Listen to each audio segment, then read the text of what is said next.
குருவடி சரணம் திருவடி சரணம் ஆக்கமும் ஆன்மீகமும் ஒரு அற்புதமான தொழில் நேர்களே நவராத்திரி நல்லபடியாக ஓடின்ட்டுருக்கு.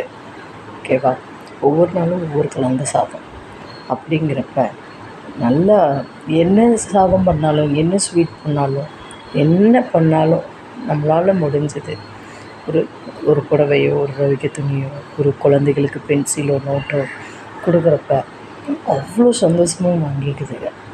நீங்கள் இந்த வருஷம் என்ன நினச்சி நீங்கள் நவராத்திரி பொம்மை வைக்கிறீங்களோ அடுத்த வருஷம் நல்லபடியாக முடிச்சு கொடுப்பா. கண்டிப்பாக முடிச்சு கொடுப்பா. அனுபவ ரீதியாக சொல்கிறேன். அம்பாள் அங்கே இருக்கிறப்ப நம்ம அப்ளிகேஷன் போடுறப்ப அதை கண்டிப்பாக காதில் வாங்கிப்பா. முதல்ல நம்ம அப்ளிகேஷன் போடுறது கரெக்டான அப்ளிகேஷன்னு வச்சுக்கோங்களேன், கரெக்டாக நடக்கும். இது அனுபவம். கண்டிப்பாக அம்பாள்கிட்ட அப்ளிகேஷன் போடுறப்ப எப்பொழுதுமே நம்மளோட ஒரு இதை தாயார்கிட்ட சொல்லுவோம். தாயார்கிட்ட சொல்லி அங்கே பெருமாள்கிட்ட போகும். ஆக அந்த கோரிக்கை என்றைக்கும் வீண் போகாது.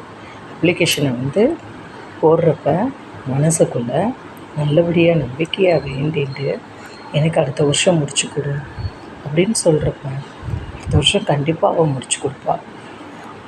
சப்போஸ் அடுத்த வருஷம் முடியலை அப்படின்னாலும் முடிச்சு கொடுப்பா. கண்டிப்பாக நம்மளுக்கு எந்த நேரத்தில் எது செஞ்சால் நம்மளுக்கு தாங்கக்கூடிய சக்தி இருக்கும் அப்படிங்கிறத ஆக்கப்பூர்வமாக அம்பாளுக்கு தெரியாதா என்ன?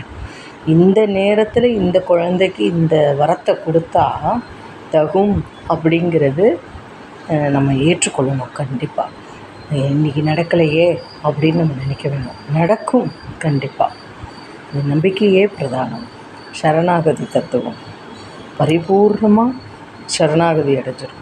நீ கோடி கோடியாக ரூபா வச்சுருந்தாலும், லட்சமாக வச்சுருந்தாலும், அள்ளி கொடுக்க மனசிலாட்டம் கிள்ளி கூட அதோட இது நல்லது குவாலிட்டி ஐஎஸ்ஐ முத்திரையாக இருக்கணும். இந்த நம்ம கொடுக்குற இது ஐஎஸ்ஐ முத்திரையாக இருக்கணும்.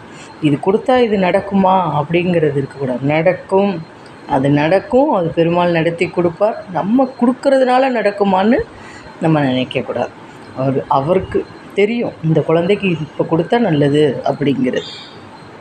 கண்டிப்பாக தானம், அன்னதானம் மிகச்சிறந்தது. எவ்வளோக்கு எவ்வளோ நம்ம பார்த்து படி இழக்கணும்.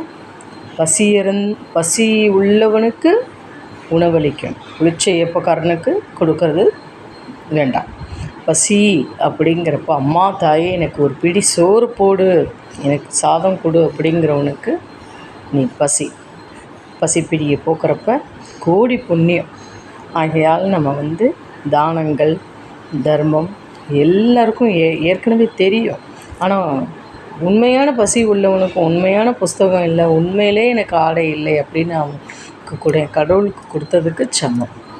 நமஸ்காரம் நேர்களே.